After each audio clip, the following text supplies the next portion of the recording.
Donc, bonjour tout le monde. Donc voilà, comme il nous a déjà présenté, je suis Dr Karkouri, médecin MPR à l'hôpital Ayashi à Salé, et ma collègue c'est Leila Benzakour, qui est orthoprothésiste, directeur général de la filiale Orthoprotéor au Maroc. Donc en fait, l'objectif de cet atelier un petit peu, c'est de vous parler sur le plan pratique, qu'est-ce qu'on fait face à une scoliose idiopathique. On va essayer de voir un peu quel que soit l'âge, mais avant de démarrer, on aimerait bien avoir un petit peu vos attentes de cet atelier afin qu'on puisse un petit peu en fait, modifier ou orienter dans ce sens-là. D'accord? On va juste un petit peu faire rapidement un petit tour de table pour voir un petit peu qu'est-ce que vous attendez de nous, qu'est-ce que vous voulez qu'on vous dise un petit peu sur cet atelier. On commence par là.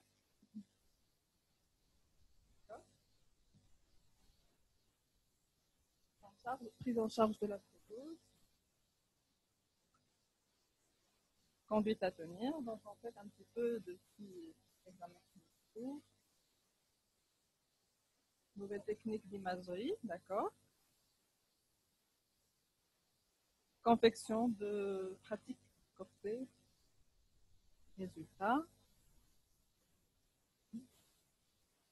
adaptation au corset, même chose, corset,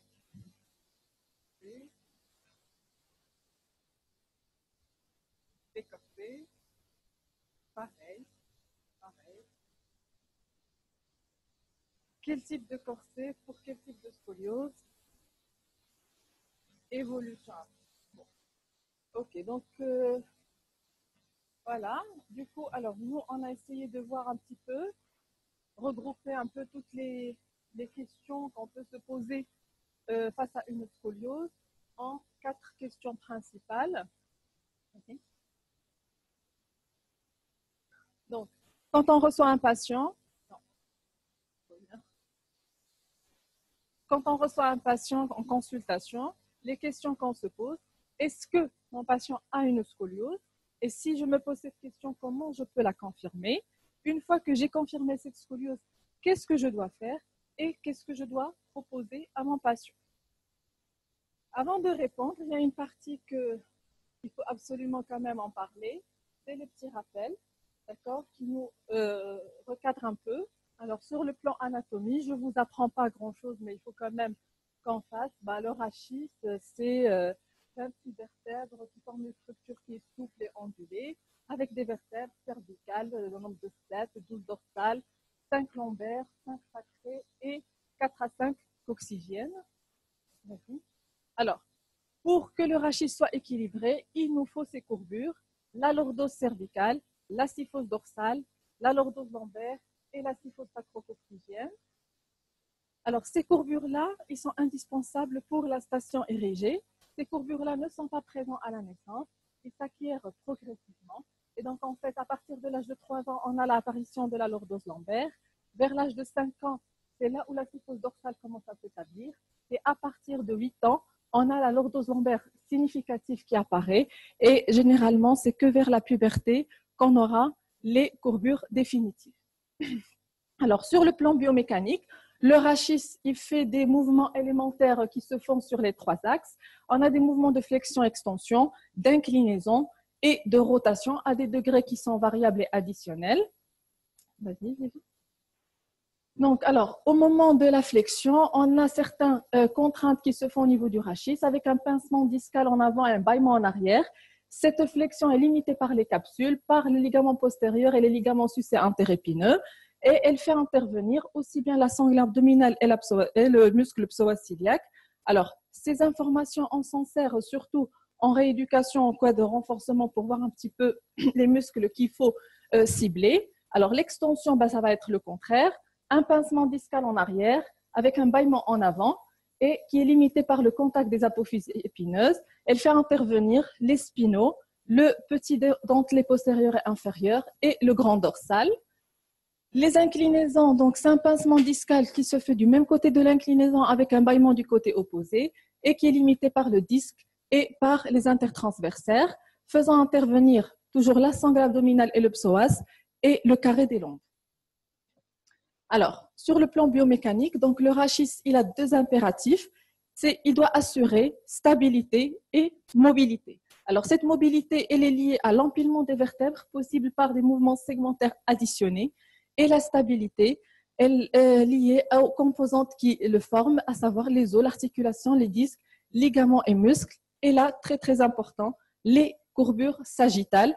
Et je souligne courbure sagittale parce que c'est un paramètre qui est très important et qu'il faut garder en cas de scoliose et en cas de correction de scoliose. Il faut absolument qu'on tienne en compte ces courbures sagittales. Donc, on retourne. Est-ce que c'est une scoliose? Lorsque mon patient consulte, donc ma question, c'est est-ce qu'il a vraiment une scoliose? Donc, pour répondre à cette question, c'est l'examen clinique. Donc, on va regrouper l'histoire de la maladie, l'examen du tronc, examen général et l'appréciation de la croissance.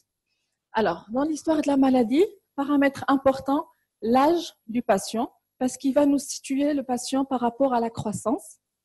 Alors, les antécédents personnels et le développement psychomoteur, les antécédents familiaux. Pareil, autre paramètre important, les antécédents gynécologiques, surtout si l'enfant est pubère ou pas, et la date des premiers ménarches pour le situer par rapport à la puberté. Et là, pareil, ça conditionne le potentiel évolutif de la scoliose. Ensuite, la date et les circonstances de découverte de la déformation, ça a une valeur d'orientation vers le caractère idiopathique ou pas. Le retentissement fonctionnel ou psychologique, ça nous oriente un petit peu sur nos objectifs thérapeutiques et bien sûr, s'il y a eu une prise en charge antérieure. Alors, l'examen clinique, pour commencer, on se base essentiellement sur ce qui est esthétique. Alors, quand on fait la consultation, on fait les mesures, on fait tout ce qui est flèche et tout ça, mais il nous faut une appréciation un petit peu sur le plan global, sur un score qui est rapide à refaire en consultation pour voir est-ce que notre patient il a évolué ou pas sur le plan donc, esthétique. Et pour cela, on a le TRACE, qui est le Trunk Aesthetic Clinical Evaluation, plus l'examen du tronc debout, assis et allongé. Alors donc, ce score esthétique, c'est un score qui prend en considération l'équilibre des épaules, l'équilibre des omoplates, le bassin et l'hémithorax. C'est un score sur 11 points qui va classer juste par une simple inspection, ce qui fait qu'il est reproductible en consultation. Donc, il va nous classer le déséquilibre des épaules sur 3 points, en léger, moyen, important, le déséquilibre de l'omoplate en 2 points, léger, important, pour le bassin, léger, moyen, important, sévère, et l'hémithorax en 2 points. Alors, ensuite, on passe à l'examen clinique. Pour l'examen du tronc, on fait l'examen d'abord debout. Donc, au début, on commence par vérifier l'équilibre du bassin avant de démarrer notre examen. Ensuite, on va évaluer le dos, de profil, de face et de dessus. Donc, de dos, on va évaluer les déformations dans le plan frontal par l'utilisation du fil à plomb, mesure des courbures rachidiennes, de face, l'équilibre des épaules et une éventuelle déformation thoracique, et de dessus, une asymétrie des épaules et mesure des gibbosités. Donc, une fois qu'on fait en fait ces différentes mesures, il y a des mesures clés qu'il faut prendre et qu'il faut reproduire à chaque consultation pour pouvoir faire une comparaison. Donc, on s'en sert sur le plan frontal. Donc, c'est le C7 fil et surtout le pli interfessier fil pour voir est-ce que notre scoliose elle est équilibrée ou pas. Sur le plan sagittal, alors on a le C7 mur, le D6 fil, L3 fil et S2 fil. Alors, lorsque toutes les valeurs sont normales, c'est bon. Mais si on a des valeurs qui sont anormales, le plus important, c'est si le rachis est équilibré sur le plan sagittal ou pas. Et pour ce cas-là, on va se servir juste de la mesure C7 fil et L3 fil, dont la somme devrait être inférieure à 95 mm pour dire que le rachis est équilibré. Alors, de face, c'est l'équilibre des épaules et rechercher également une éventuelle déformation thoracique. Et sur le plan axial, on va utiliser le scoliomètre ou juste la TAMS test pour dire est-ce qu'il y a une gibbosité ou pas, qui va nous confirmer est-ce qu'il y a une vraie scoliose ou pas. Alors, donc, une fois on a fait l'examen du tronc debout, on passe à l'examen du tronc assis et allongé. L'objectif toujours, c'est de confirmer cette scoliose et d'éliminer en fait les attitudes scoliotiques. Pourquoi? Parce qu'en position assise, donc, on va éliminer tout ce qui est dû aux inégalités des longueurs des membres inférieurs Et en position allongée, ben, on va éliminer la symétrie du bassin si elle est associée. Et donc, on pourra en fait évaluer principalement le rachis. Alors, donc toujours dans l'examen clinique, après l'examen du tronc, il faut confirmer le caractère idiopathique ou secondaire de cette scoliose. Et donc, il faut faire un petit peu l'examen général en se basant principalement sur l'analyse de morphotype pour éliminer un syndrome malformatif ou l'examen neurologique pour éliminer une scoliose secondaire neuromusculaire ou autre. Alors, à la fin de l'examen clinique, il faut constituer un petit peu notre patient par rapport à sa croissance. Et donc, pour ce cas-là, il nous faut un petit peu évaluer la courbe de croissance et on évalue la taille totale par rapport à la taille du tronc. Et dans ce cas-là, on fait également la taille du tronc en position assise pour essayer de voir un petit peu la croissance du tronc. Il faut évaluer les stades de maturation sexuelle selon la classification de Tanner et les stades de maturation osseuse, périphérique par l'âge osseux et axial par le test de Risser. Alors, donc à ce stade-là, qu'est-ce que je peux avoir comme réponse? Donc à ce stade-là, je dis qu'il y a un trouble de la statique rachidienne. Alors, normalement, je peux vraiment dire est-ce que c'est une scoliose, mais pas à 100%, d'accord? Le caractère idiopathique, théoriquement, également, je peux vraiment répondre à cette question. Et en fonction de l'âge du patient, je peux classer en fait ma scoliose en infantile, juvénile, l'adolescent ou de l'adulte. Donc on continue, comme on l'a confirmé, il nous faut l'apport de l'imagerie pour poser le diagnostic positif. Alors, l'imagerie, qu'est-ce qu'elle va nous donner comme information? Elle va nous permettre de localiser d'abord la courbure et de la mesurer, d'évaluer le plan sagittal. Donc, on reparle également là de l'importance du plan sagittal, mesurer la rotation, éliminer toujours une anomalie morphologique, donc pour être encore plus sûr qu'on est dans de l'idiopathique, et évaluer la croissance résiduelle. Alors, pour la mesure de la courbure, donc, déjà, il faut faire une radio sur une grande cassette, d'accord, pour pouvoir voir le rachis en entier. Il faut que la radio soit pas trop ni peu exposée et il faut que la position du patient soit codifiée pour que l'analyse soit un petit peu reproductible sur les radios de surveillance. Alors, donc, on a dit, c'est une radio de face en charge, bassin équilibré et de profil debout, bras à l'horizontale sur une grande cassette pour permettre de faire les mesures nécessaires.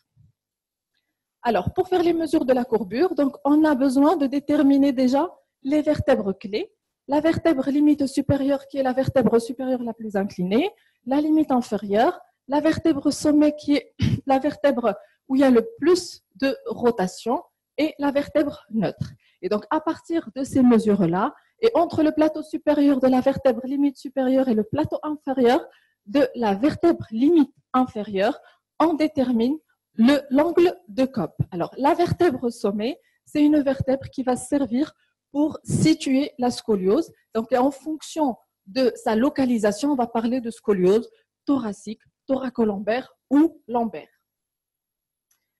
Alors, le plan sagittal, donc là, il sert pour compléter le diagnostic, mais aussi pour la correction.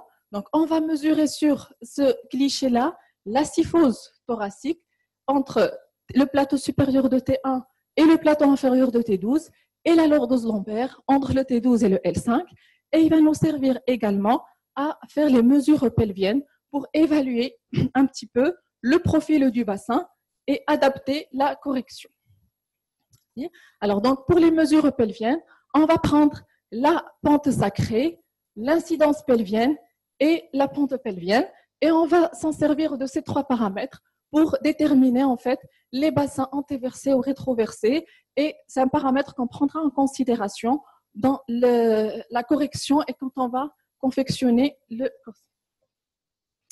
Alors, ensuite, donc on a dit mesure de la courbure, évaluation du plan sagittal, mesure de la rotation. Alors, pour mesurer la rotation, on va s'en servir soit des pédicules ou des processus épineux et on va classer en fait la rotation vertébrale en 4 grades en fonction de leur degré.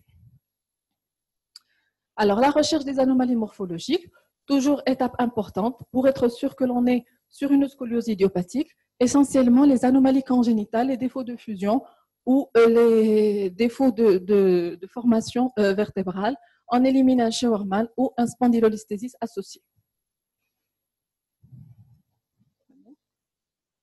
Alors, la croissance résiduelle, donc le test de Risser, est très important parce qu'il nous oriente sur le potentiel évolutif de cette scoliose. Alors, la phase la plus critique, ou là où il faut intervenir le plus tôt possible, c'est en fait juste avant le début, c'est la période pré-pubertaire précoce.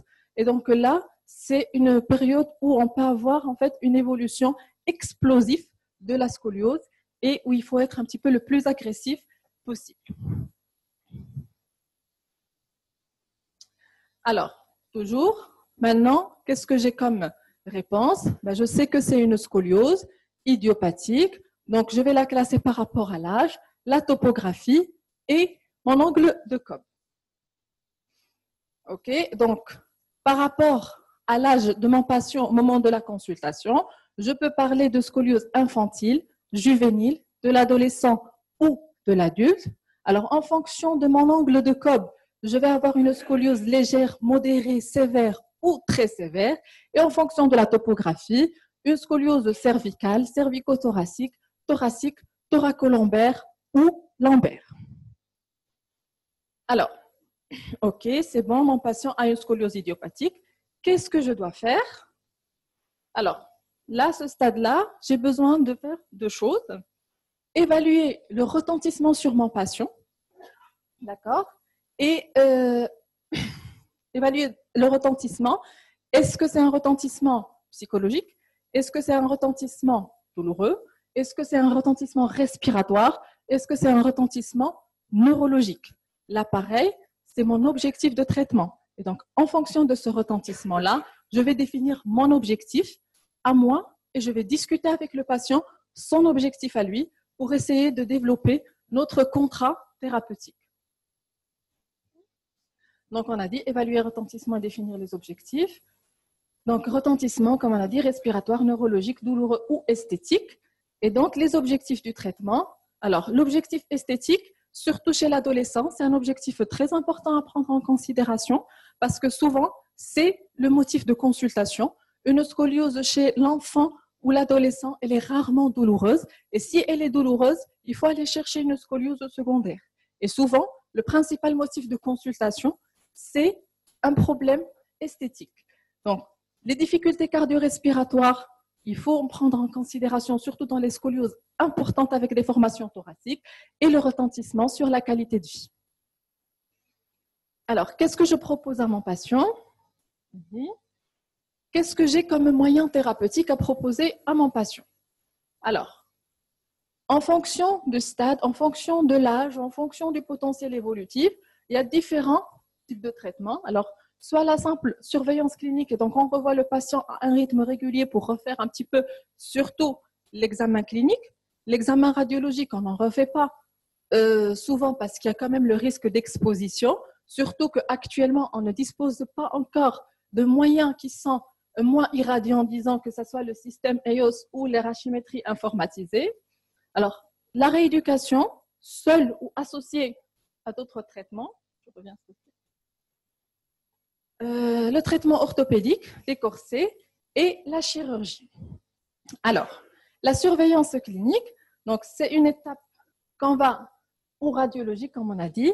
Alors, quand est-ce qu'elle a proposé? Il n'y a pas vraiment de critères stricts pour dire que l'on va juste surveiller notre patient. C'est vrai que ce qu'on trouve, c'est qu'on ne traite un patient pour les scolioses de l'adolescence, c'est qu'au-delà de l'âge de 10 ans, avec un RICER qui est entre 0 et 2, c'est-à-dire qu'une fois on a un patient qui a un RICER 2, on peut ne plus proposer de traitement avec une courbure entre 25 et 40 degrés, mais là c'est très controversé et en fait c'est plus au cas par cas et au feeling et aux patients. Donc on ne peut pas vraiment déterminer les critères de traitement.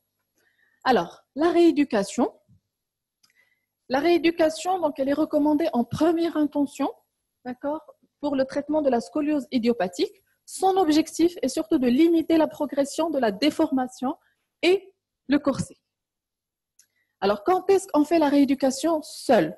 La rééducation seule, on la fait sur les courbures qui sont au-delà de 15 degrés, avec une croissance résiduelle. Et là, je parle de rééducation dans le but, comme on a dit, d'assouplir et de limiter la progression et non la rééducation à but antalgique pour les patients qui sont douloureux et qu'on va faire un petit peu juste des étirements et tout ça pour améliorer leur quotidien.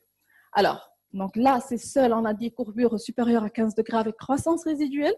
Sinon, elle va accompagner le port du corset. Donc la phase pendant le port du corset, on prescrit la rééducation, d'accord? Au moment de la rééducation, le patient, même s'il est en port continu, il est autorisé à retirer le corset pendant la séance pour faire ses exercices. Alors, durant la phase de retrait de corset, donc là aussi, c'est une période où on va faire un renforcement des séances de rééducation. Alors, on ne donne pas de rééducation seule si on a une courbure supérieure à 25 degrés. Il faut absolument qu'elle soit associée avec un autre traitement. Toute seule, elle ne va pas nous donner des résultats. Alors, la population cible patient supérieur à 8 ans, c'est surtout en fait de la compliance parce que bon, faire de la rééducation active de correction chez un enfant, ok, il faut essayer. Et les exercices, donc ils doivent être guidés par un kinésithérapeute qui connaît les exercices à prescrire, mais en insistant qu'il faut expliquer aux patients les exercices et l'autoprogramme à refaire à domicile. Alors, il y a plusieurs écoles, d'accord, qui se défendent, qui se valent. Chaque école, elle défend un principe physiopathologique différent un petit peu en matière de scoliose. Moi, je vous ai parlé juste d'un programme, d'une école qui est le CEAS. Alors, cette école, les principes communs en fait de toutes les écoles, c'est l'autocorrection dans les 3 plans de l'espace, stabiliser le rachis et surtout une éducation thérapeutique du patient pour modifier leur posture et leur attitude. Et donc, comme j'ai dit, sur ces plusieurs écoles, je vais vous en parler juste du CEAS, qui est le Scientific Exercises Approach to Scoliosis.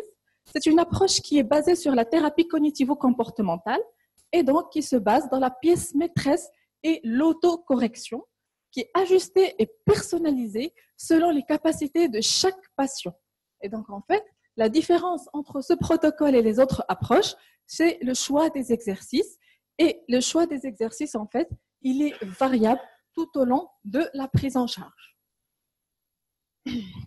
Alors, les objectifs donc de ce programme-là, c'est d'apprendre aux patients à faire le meilleur exercice qu'il est capable de faire. Donc, on travaille avec le patient, on voit la déformation qu'il a et on obtient une autocorrection avec le patient. Et une fois que le patient il fait cette autocorrection, on évalue les muscles qu'on a mis en œuvre pour obtenir cette autocorrection. Et à ce moment-là, donc on va déterminer les muscles que l'on va renforcer. Ce sont les muscles qui nous donnent cette autocorrection. Et on va choisir des exercices qui vont nous permettre cette autocorrection. Ces exercices-là, on va les apprendre aux patients pour les refaire. Et l'objectif, en fait, c'est d'essayer de changer les exercices de temps à autre pour que le patient ne s'ennuie pas et pour garder, en fait, cette compliance du patient. Et intégrer cette autocorrection dans les activités de vie quotidienne du patient, c'est-à-dire qu'on va revoir avec lui ses postures au travail, à la maison, à l'extérieur, et intégrer cette autocorrection dans ces postures-là. Alors, le programme, il est indiqué essentiellement dans les courbures légères évoluant durant la croissance. Il permet, avec cette autocorrection, donc dans les courbures légères, comme on a dit, des fois de retarder ou de diminuer le recours au corset. Il peut être également indiqué en complément en traitement par corset pour les courbures modérées pendant la croissance, pour préparer l'ablation du corset, donc ça nous permet de la préparer à l'avance, et améliorer la correction et éviter les effets secondaires chez l'adulte pour aider la stabilité et réduire l'instabilité. Alors, donc ce programme-là, donc, comme on l'a dit, on demande aux patients de faire des autocorrections et de les maintenir. Et pendant cette autocorrection, on détermine les muscles clés à renforcer. Et surtout, il faut permettre aux patients d'intégrer le mouvement et d'intégrer ce renforcement pour pouvoir le réutiliser dans ses activités de vie quotidienne. Alors, ce programme-là, généralement, il peut se faire sur des séances de 45 minutes 2 à 3 fois par semaine. Après, une fois que le patient il a bien compris, l'intérêt avec un petit peu le nombre de patients qu'on voit, c'est que si le patient il est compliant, si le patient il a bien compris le programme, s'il est adhérent, il peut faire le protocole en autoprogramme à domicile de 20 minutes par jour. Et nous, on peut revoir le patient juste un petit peu tous les 3 mois avec des séances qui sont un petit peu plus allongées, où on va refaire l'évaluation, revoir les exercices que faisait le patient chez lui, les réévaluer et voir les modifier en fonction de ce qu'on a atteint. Et donc, on fait des séances d'entretien de 1h30 avec le patient.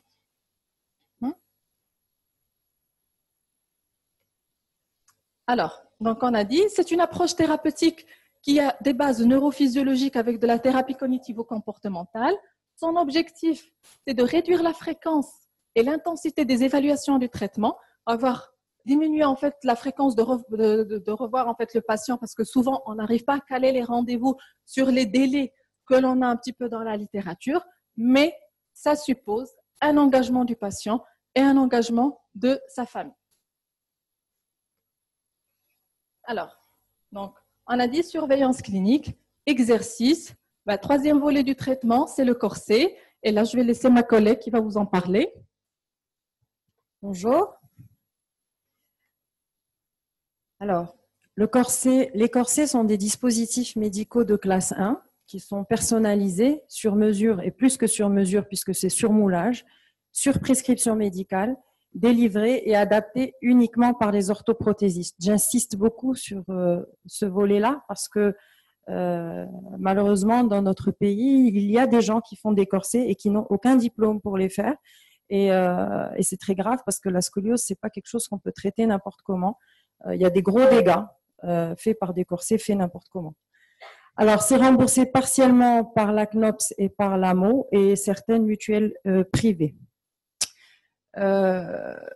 Mutuelle privée, quand je dis mutuelle privée, ça dépend un peu des contrats entre les entreprises et les mutuelles. Donc, il faut vraiment sensibiliser les gens pour qu'ils expliquent à leur mutuelle, à leur organisme de prise en charge que c'est pas un luxe de soigner la scoliose, parce que si on fait pas de corset, on finit par une chirurgie et c'est beaucoup plus lourd en termes de prise en charge financière que de mettre en place un corset.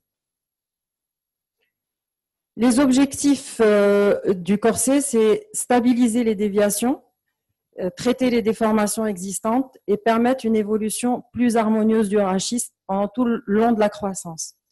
Bien évidemment, on est obligé de changer de corset régulièrement, c'est-à-dire tous les 1 an et demi, lorsque l'enfant grandit, puisque sa morphologie change. Merci. Alors, les principes du corset, c'est l'élongation axiale, la dérotation, ça c'est une vieille photo, hein, vous voyez, ça existe depuis très longtemps. La dérotation par appui sur les saillies, gibosité et saillie paraspinale, les translations latérales et bien évidemment tout ça en respectant le plus possible les courbures sagittales physiologiques. On nous sensibilise énormément, les collèges internationaux nous sensibilisent énormément sur le plan sagittal, parce que vous savez aussi bien que moi que les douleurs de dos sont des douleurs du siècle, et qu'en fait ils se sont rendus compte que les courbures sagittales avaient une importance et qu'il faut vraiment faire attention à ces courbures.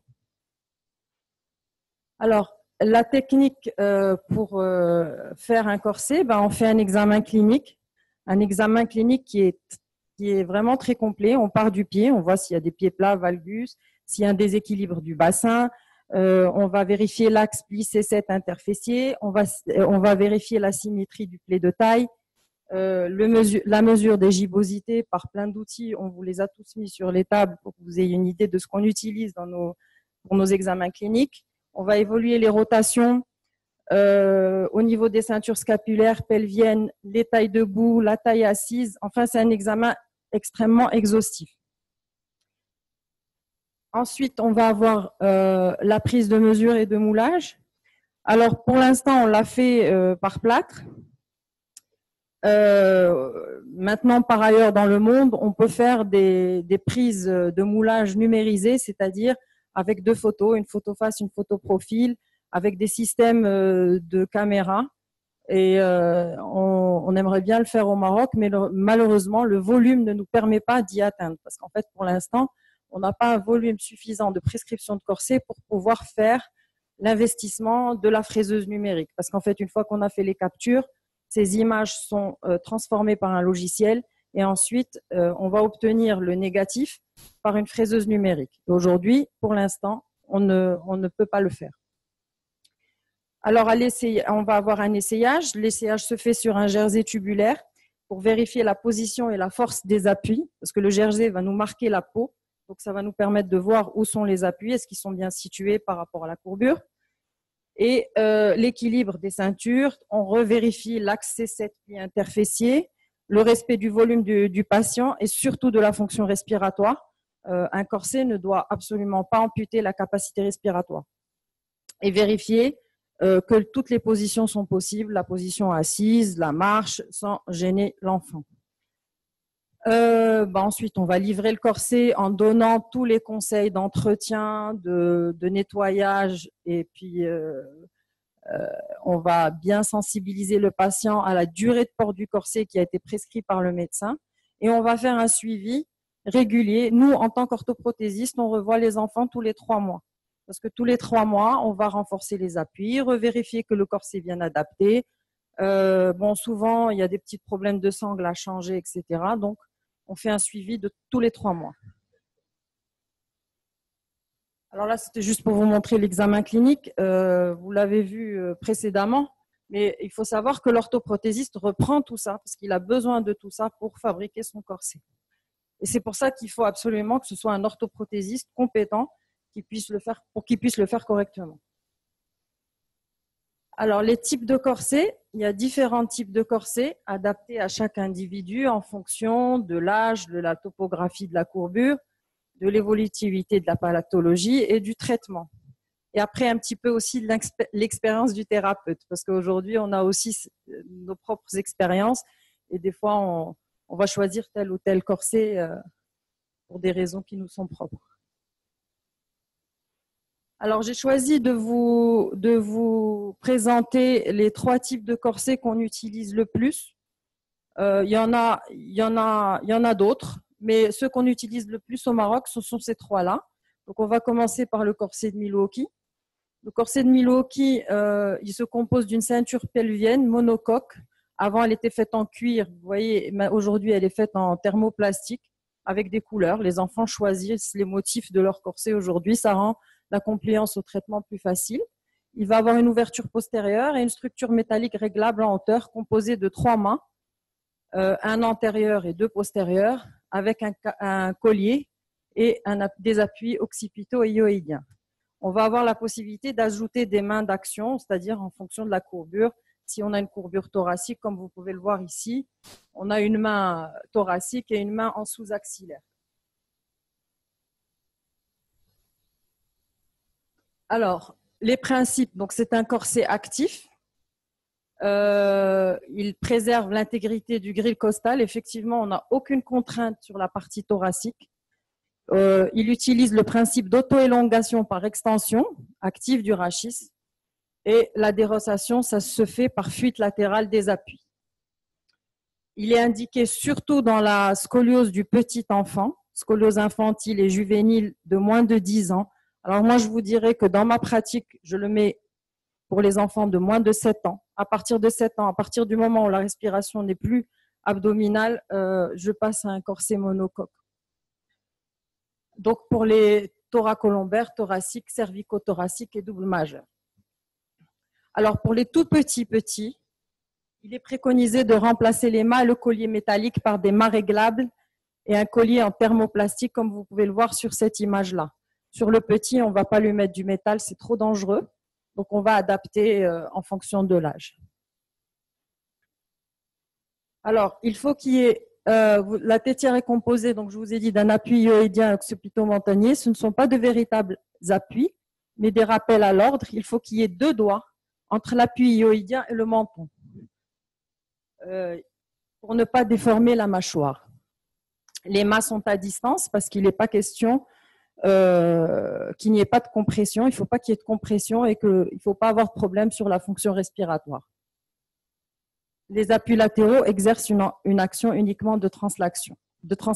Il a un poids entre 1 et 2,5 kg, donc ce n'est pas énorme. Le poids n'est pas un problème pour l'enfant. Donc on prend des mesures au mètre ruban et aux largeurs, au pied à coulisses.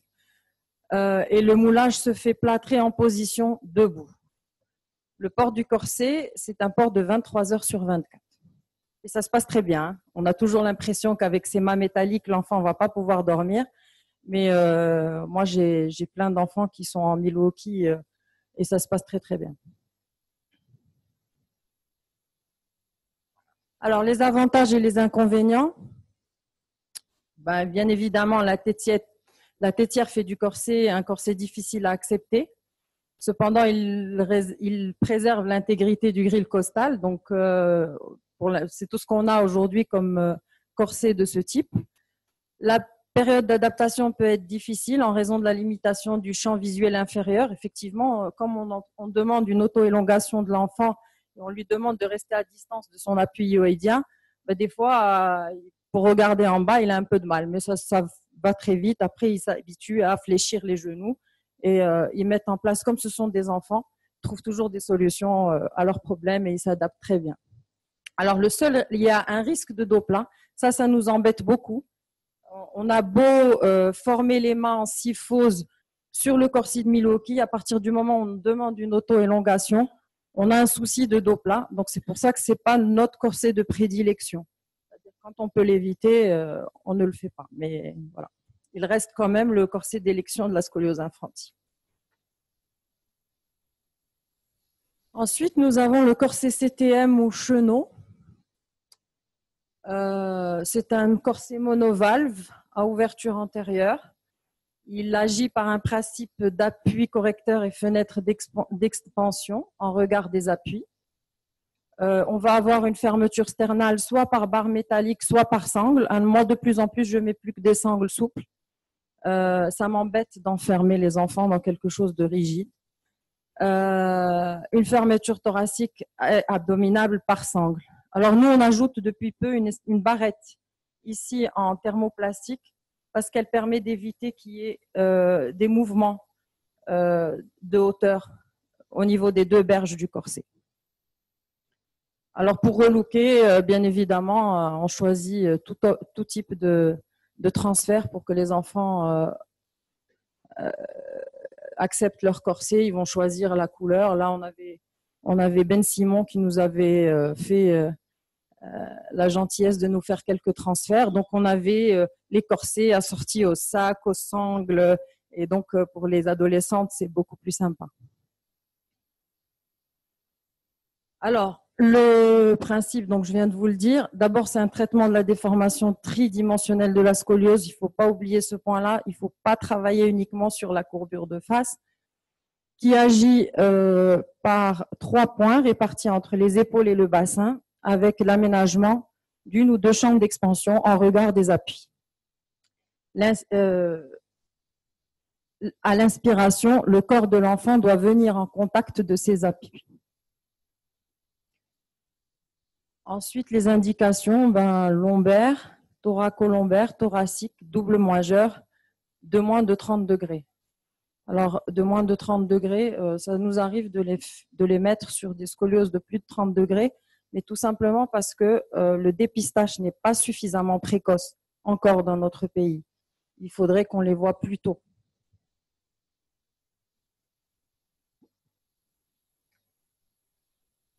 Alors, la prise de mesure se fait pareil, au mètre ruban et le largeur au pied à coulisses. Le moulage va se faire plâtrer debout. Là aussi, on pourrait faire un moulage numérique, mais ce n'est pas encore le cas. À l'essayage, on va vérifier l'équilibre des ceintures, contrôler l'équilibre frontal et sagittal, respecter le plus possible les courbures physiologiques dans le plan sagittal et dégager la région mammaire. Alors, vous en avez un là juste sur la table centrale. Vous pouvez le toucher, vous pouvez le regarder, il n'y a pas de souci. Vous allez voir qu'on essaye de reconstruire la courbure sagittale haute. On essaye de reconstruire la syphose parce que souvent, les corsets ont tendance à effacer les courbures sur le plan sagittal. Donc, on va travailler à garder bien les courbures physiologiques dans le plan sagittal.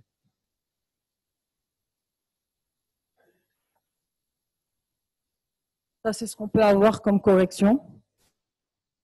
C'est quand même pas mal. Alors logiquement, en ce qui concerne le corset de Chenot, quand on agit sur une colonne relativement souple, c'est-à-dire une colonne qui se corrige en bending, en radio bending, comme c'est un port de 23 heures sur 24, on demande à l'orthoprothésiste d'avoir une correction de 50% de la courbure.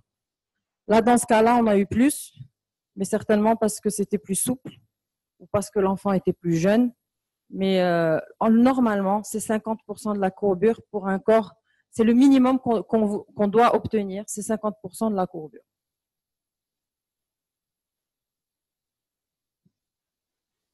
Alors, les avantages et les inconvénients, bon, il est très léger puisque c'est du thermoplastique. Il est facilement dissimulable. La mise en place est assez simple. Il faut faire très attention au dos creux, c'est ce que je vous ai dit tout à l'heure. Attention aux courbures sagittales. Très peu efficace sur les courbures thoraciques hautes, mais là, pour tout type de corset, on a des soucis quand il y a des grosses rotations. C'est-à-dire quand effectivement on reçoit un enfant avec une scoliose de 35 degrés, avec une grosse gibbosité de 2-3 cm, c'est déjà un grille costal qui est fort et donc on ne peut pas appuyer, même si on appuie très fort, on n'arrive pas à réduire les gibbosités. Il est nécessaire parfois de rajouter des renforts pour augmenter la durée de vie du corset. On revoit nos patients tous les 3 mois. En fait, on essaye d'augmenter les appuis intérieurs le plus tôt possible parce qu'en fait, il y a aussi, c'est pour ça que tout à l'heure, le docteur Karkouri insistait sur la rééducation. Il faut assouplir ce rachis parce que, bien évidemment, quand on met un rachis dans un corset, dans une boîte, il va avoir tendance à se rigidifier. Donc, il faut faire des corrections le plus vite possible. Donc, on les revoit vraiment tous les 3 mois et à chaque fois qu'on peut ajouter des renforts pour ajouter des appuis, on le fait. Le corset de Cannes ou hypercorrection de port nocturne, c'est un corset monovalve hypercorrecteur en polyéthylène garni de mousse à ouverture et à ouverture intérieure. Alors, vous en avez 2. Vous en avez un sur cette table et un sur celle-là. Je vous invite à les regarder parce que vous allez voir la puissance des appuis. Ce sont des appuis très importants. Une fermeture haute, soit par barrette métallique ou sangle au niveau scapulaire. Alors aujourd'hui, je ne mets plus que des sangles en haut parce que les enfants sont gênés sur la fonction respiratoire la nuit. Donc, on met une sangle parce que je voudrais que quand ils veulent l'ouvrir et respirer, ils peuvent l'ouvrir et respirer. De toute façon, la correction, elle ne va pas se faire par cette petite sangle-là. Et ensuite, on a 2 sangles en bas, une thoracique et une abdominale. Les principes, donc c'est une hypercorrection de toutes les composantes d'une scoliose. C'est similaire au Chenot au niveau des principes, mais avec une intensité beaucoup plus forte et une mise en bending. C'est-à-dire, si vous regardez les corsets, ils sont un petit peu penchés en fonction de la courbure. Donc, l'indication initiale, c'est les scolioses idiopathiques, une courbure, sommet maximum T7. Et évidemment, il faut avoir évalué la souplesse par bending préalablement.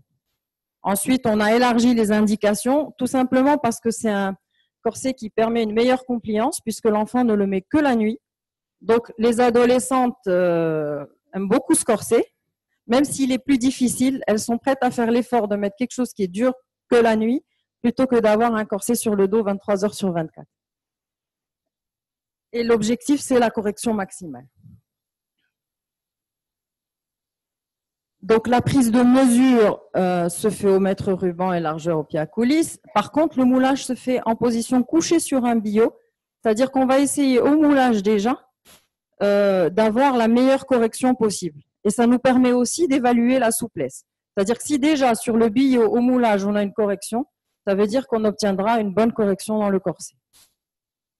L'essayage se fera couché, vérification des appuis des chambres, dégager la région mammaire et bien sûr veiller à ne pas amputer la fonction respiratoire.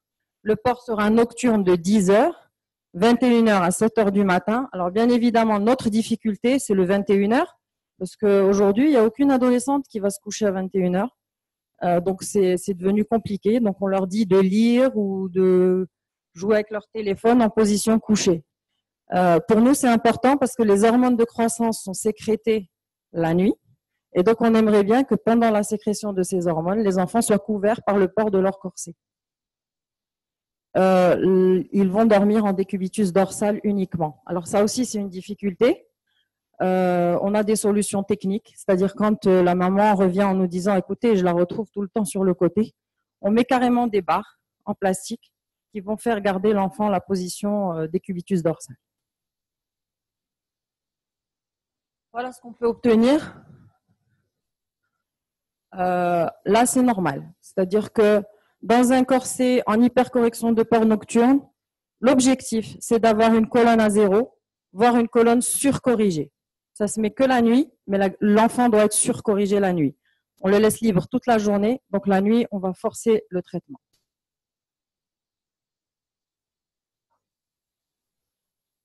Alors, les avantages et inconvénients, il libère le patient du port diurne. On a une meilleure compliance au traitement. Les endormissements sont un peu difficiles au départ. L'adaptation un peu plus longue et les appuis un peu douloureux. Alors là, je peux vous parler d'une expérience personnelle parce que j'en ai mis un sur ma fille. Sincèrement, on a eu 2 semaines difficiles et après, ça s'est très bien passé et à partir du moment où ils comprennent que ça les libère la journée, on a d'excellents résultats. Et grâce au corset, on a réussi à stabiliser la courbure. Donc, pour moi, c'est un corset qui marche bien. Donc, ce qu'il faut retenir, c'est que le corset, c'est vraiment son ambition, c'est de stopper ou de ralentir l'évolution de la scoliose. On voit tous les jours en consultation des parents qui attendent un miracle. Non, nous ne sommes pas faiseurs de miracles.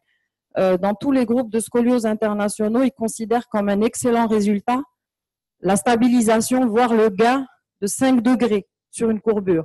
Donc, on ne cherche pas à réduire les courbures à 0, on n'y arrivera jamais, mais au moins stabiliser, ralentir l'évolution. Le seul traitement, c'est le seul traitement efficace. Le traitement par corset, c'est le seul traitement efficace, non chirurgical. Il est souvent mené jusqu'à fin de croissance osseuse, c'est-à-dire, nous, on va jusqu'à RICER 4 ou 5. On doit respecter le volume de la fonction et la fonction respiratoire. Bon, ça, c'est évident. Doit sauvegarder le plus possible les courbures physiologiques. Ça, nous insistons beaucoup sur ce point-là parce qu'on voit encore beaucoup de gens qui traitent la scoliose uniquement sur la radio frontale. Il faut arrêter de faire ça.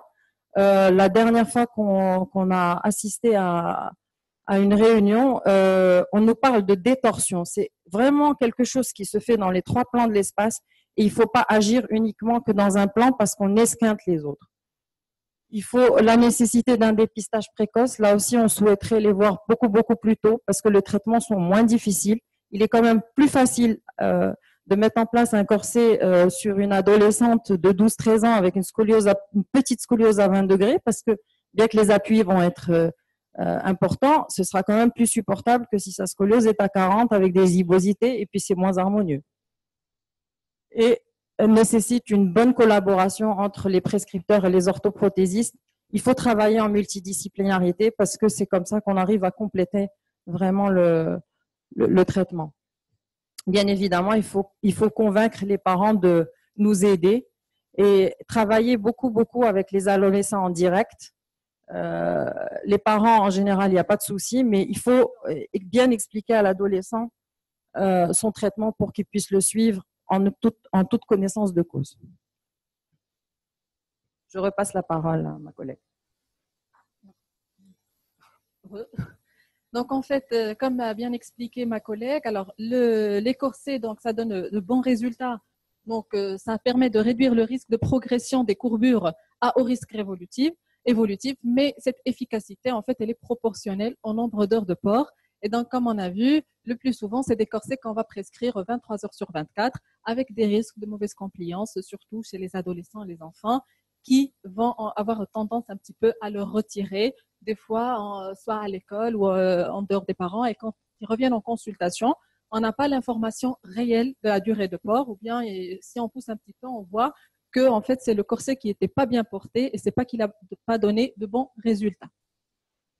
Aussi, alors, le corset de Chenot, par exemple, si on veut voir un petit peu, est-ce que ça touche un petit peu la qualité de vie des adolescents, on trouve que surtout quand il est porté à temps plein, il y a un effet un petit peu sur l'état psychosocial, les troubles du sommeil, les douleurs du dos et surtout l'image corporelle de ces adolescentes, ce qui va leur rendre un petit peu un corset qui est mal accepté ou mal toléré. d'où l'intérêt du corset d'hypercorrection nocturne, donc on y revient, qui va nous permettre une meilleure compliance, vu que ça va libérer les adolescentes la journée. Et c'est un corset, c'est vrai que pour les petites courbures, dans son indication initiale, c'est-à-dire les courbures lombaires de moins de 25 degrés, il a prouvé qu'il permettait une bonne stabilisation des courbures en fin de traitement avec ce seul port nocturne. Alors, donc on continue sur nos moyens thérapeutiques. Après la rééducation, les corsets, on a la chirurgie. Alors, donc la chirurgie, la décision d'opérer une scoliose, elle va dépendre de plusieurs facteurs. Alors, principalement l'âge du sujet, donc lorsqu'on le voit en consultation, l'importance de la déformation et surtout le potentiel évolutif ou l'aggravation de cette déformation. Alors, généralement, l'indication d'opérer, c'est pour des ongles de coque qui sont au-delà de 40 degrés. Alors, deux voies d'abord sont possibles, soit des voies antérieures ou postérieures, avec des arthrodèses qui peuvent se faire en un temps ou en deux temps en fonction de l'âge de la chirurgie. Alors, actuellement, il y a des nouveaux matériaux qui permettent cette correction en 3 plans. Donc, on essaie d'avoir la correction sur le plan sagittal, pareil même en chirurgie, pour avoir une meilleure sécurité du patient par rapport aux douleurs et une meilleure efficacité du traitement. Alors, donc, la chirurgie, elle permet en fait d'avoir toujours, j'insiste sur cette correction tridimensionnelle avec un équilibre du tronc et un maintien de ces corrections. Par contre, ça va quand même amputer un petit peu tout ce qui est souplesse parce qu'on est obligé d'avoir une fusion sur les arthrodèses. Alors, maintenant, en pratique, qu'est-ce qu'on va faire? Alors, quand on voit le patient en première consultation, donc on va recueillir des informations, examen clinique, notre score esthétique, les flèches rachidiennes, mesure de gibbosité, ampliation thoracique, les rétractions. Ces examens-là, ils doivent être reproductibles en fait à chaque consultation parce que ça va nous permettre un petit peu d'évaluer l'évolutivité de notre scoliose. Alors, les examens radiologiques, face profil avec prise de mesure, sur les radios de surveillance et pour réduire un petit peu l'irradiation des enfants. Alors, on ne fait pas les radios de profil dans tous les contrôles, mais on peut faire que la radio de face et la radio de profil, on peut la refaire en fin de traitement. Alors, donc, une fois qu'on a fait cette première consultation, donc il faut qu'on explique le diagnostic au patient, les objectifs du traitement, comme on a dit, notre objectif en tant que thérapeute et l'objectif du patient pour déterminer notre contrat thérapeutique, répondre aux questions du patient et de la famille et donc discuter en présence de l'orthoprothésiste et du kinésithérapeute avec le patient et sa famille. Alors,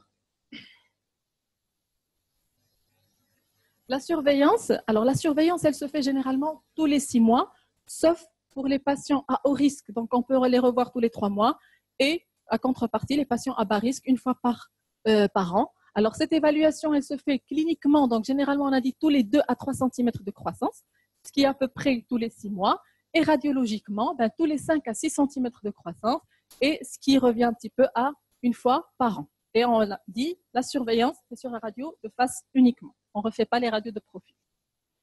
Alors, le contrôle de corset, à chaque fois qu'on revoit le patient et qu'on veut contrôler est-ce que notre corset il est bien fait, donc il faut vérifier et ajuster le corset dans les 3 plans. Dans le plan frontal, on va évaluer l'efficacité des appuis.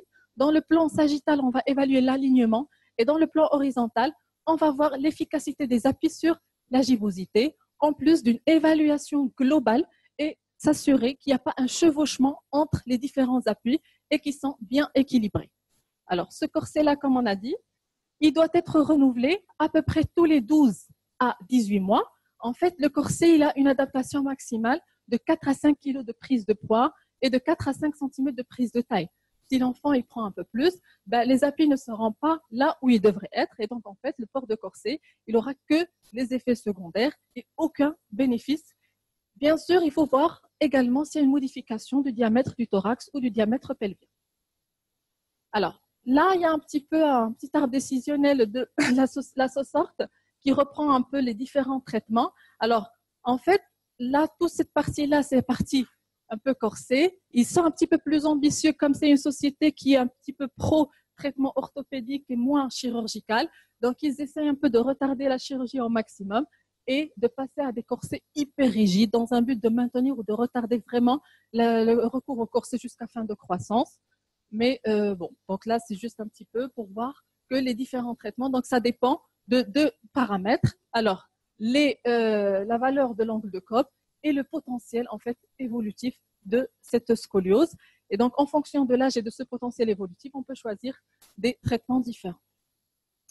Donc là, ça reprend un petit peu les guidelines un peu en fonction de chaque scoliose et de chaque degré un petit peu d'angulation, donc les différentes recommandations. Alors, un petit mot pour les scolioses dégénératives chez les adultes. Qu'est-ce qu'on peut proposer? Alors, donc là, en fait, pareil, chez les sujets âgés, on a également une scoliose qu'on voit de plus en plus avec une atteinte de ce plan sagittal qui est mal aligné, source de douleur et source de gêne pour ces patientes-là, et chez qui il faut également proposer quelque chose. Qu'est-ce qu'on peut donc proposer pour ces mamies-là? Il y a, donc on peut proposer le corset RD2. Ça, c'est le corset pour le rachis dégénératif. Alors, il s'appelle RD2 parce qu'il est fait en deux matériaux. Il y a un matériau rigide, un matériau souple. Il est indiqué dans le déséquilibre rachidien, dans les déséquilibres rachidiens frontaux et sagittaux. Le port est diurne ou quelques heures dans la journée. En fait, il faut faire un compromis entre efficacité et tolérance. Pas trop d'ambition, pas de trop grosses corrections, mais un maintien. Il faut qu'il y ait du confort cutané et respiratoire. Alors, parce que souvent, c'est des dames qui ont des chairs molles, donc elles vont avoir des petits soucis au niveau des chairs, donc il faut faire très attention à ça. Et vérifier bien le confort en position assise. Pourquoi il est bimatériau et pourquoi il est fenêtré comme ça, c'est pour essayer de le rendre le plus léger possible pour qu'elle le supporte. Il faut garder et respecter l'amplitude des mouvements. Juste un petit mot avant de conclure. Donc, à l'hôpital Hayashi, depuis février 2017, on a introduit une consultation scoliose. Donc, Madame Zakour et moi, c'est une consultation qu'on fait sur un dossier standardisé. Qu'on voit des patients, soit qui ont une scoliose confirmée ou suspectée. Notre objectif, c'est vraiment de voir un petit peu le profil épidémiologique de notre scoliose dans notre contexte et aussi d'évaluer l'efficacité du corset d'hypercorrection nocturne. Donc, en fait, sur cette année-là, on a vu à peu près 70 patients.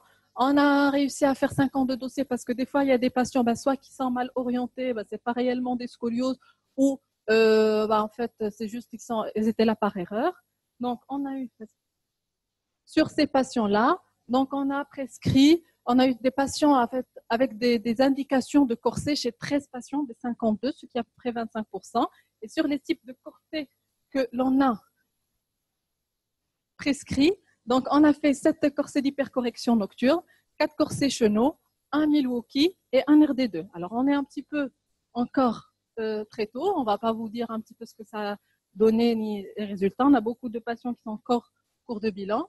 Juste là, une patiente chez qui on a mis un corset d'hypercorrection nocturne.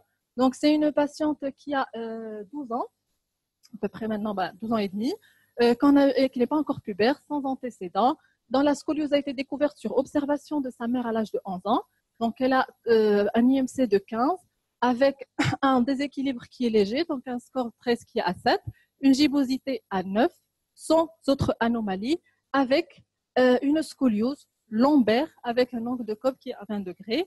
Donc là, on retombait un petit peu sur les indications principaux du corset d'hypercorrection nocturne. Malheureusement, on n'a pas les radios initiales, mais on vous a mis juste la radio de correction avec le corset d'hypercorrection nocturne. Et en fait, la patiente, elle est hyper corrigée parce que là, ce qu'on voit, en fait, c'est de l'autre côté, c'est la courbure de l'autre côté. C'est une inversion de la courbure. Donc, on est en hypercorrection. Alors, donc pour conclure, quelle que soit l'angulation de la scoliose, quel que soit l'âge de l'enfant, l'enjeu, en fait, de la prise en charge, c'est d'aboutir en fin de période de croissance à une déformation scoliotique modérée. Donc, on revient, notre objectif, ce n'est pas une correction totale, mais une déformation modérée, compatible avec une vie active normale à l'âge adulte. Et bien sûr, plus la prise en charge est précoce, meilleurs seront les résultats. Le dépistage précoce, donc j'en mets 3 croix, et l'intérêt de la discussion multidisciplinaire. Je vous remercie.